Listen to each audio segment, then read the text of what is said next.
11واں سپارہ سورہ یونس کی آیت نمبر 94 اور 95، 94 اور 95۔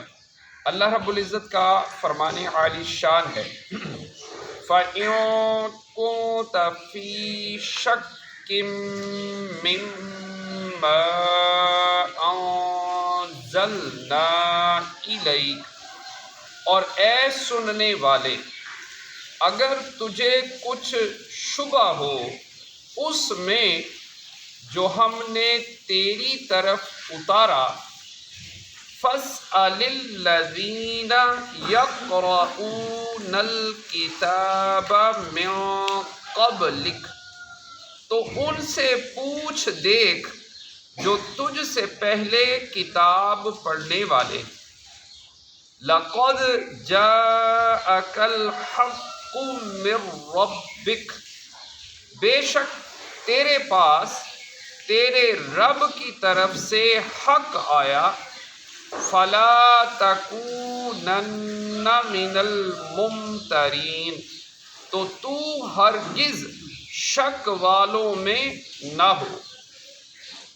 وَلَا تَكُونَنَّ مِنَ الَّذِينَ كَذَّبُوا بِآيَاتِ اللَّهِ، اور ہرگز ان میں نہ ہونا جنہوں نے اللہ کی آیتیں جھٹلائیں،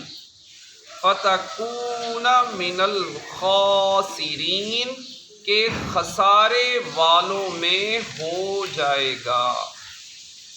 اس آیت اور اس کے بعد والی آیت کا خلاصہ یہ ہے کہ اے سننے والے، اگر تمہیں ان قصوں میں کچھ تردد ہو جو ہم نے اپنے رسول محمد مصطفیٰ صلی اللہ تعالی علیہ وآلہ وسلم کے واسطے سے تمہیں بیان کیے ہیں، تو تم علماء اہل کتاب جیسے حضرت عبداللہ بن سلام رضی اللہ تعالی عنہ اور ان کے ساتھیوں سے پوچھ لو تاکہ وہ تمہیں سرور عالم صلی اللہ تعالی علیہ وآلہ وسلم کی نبوت کا اطمینان دلائیں، اور آپ کی نعت و صفت جو توریت میں مذکور ہے وہ سنا کر شک دور کر دیں۔ بے شک تیرے پاس تیرے رب عز و جل کی طرف سے وہ حق آیا جو اپنے واضح دلائل سے اتنا روشن ہے کہ اس میں شک کی مجال نہیں، لہذا تو ہرگز شک کرنے والوں میں سے نہ ہو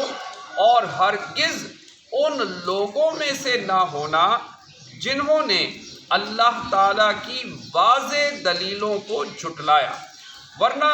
تو اپنی جانوں کو نقصان میں ڈال کر